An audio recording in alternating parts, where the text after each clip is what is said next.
سوال ہے کہ بڑے بڑے گناہ ہونے پر اگر ندامت ہو جائے اور توبہ کرے اور پھر سے وہ گناہ ہو جائے تو اسے چھوڑنے کے لیے نصیحت کیجیے، برائے مہربانی اس بارے میں بتائیے۔ دیکھیے، ہر آدمی کسی نہ کسی اعتبار سے غلطی کرتا ہے۔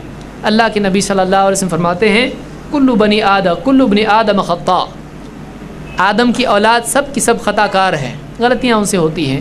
وہ خیر الخطائین التوابون، لیکن ان میں سب سے بہتر خطا کرنے والے وہ ہیں جو بہت توبہ کرنے والے ہیں۔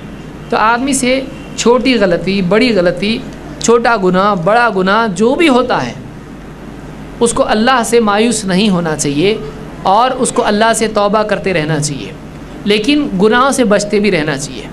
گناہوں سے بچنے کے لیے کیا کرنا چاہیے؟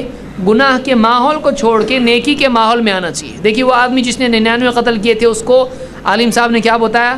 اس نے کہا یہ علاقہ برا ہے، تو کیا کر، وہاں جا جہاں نیک لوگ رہتے ہیں ان کے ساتھ رہ کے عبادت کر۔ تو گناہ کے ماحول کو چھوڑ کے نیکی کے ماحول میں وہ آئے۔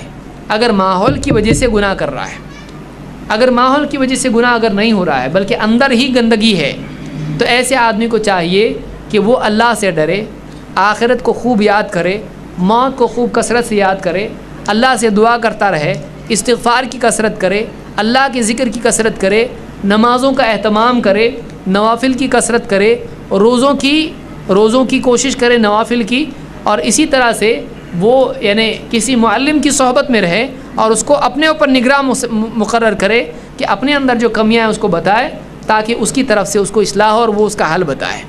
تو ایسے ماحول میں وہ رہے، ایسے دوستوں میں رہے جو غلطیوں پر اس کو تنبیہ کرتے ہیں۔ تو یہ سب چیز ہونا چاہیے۔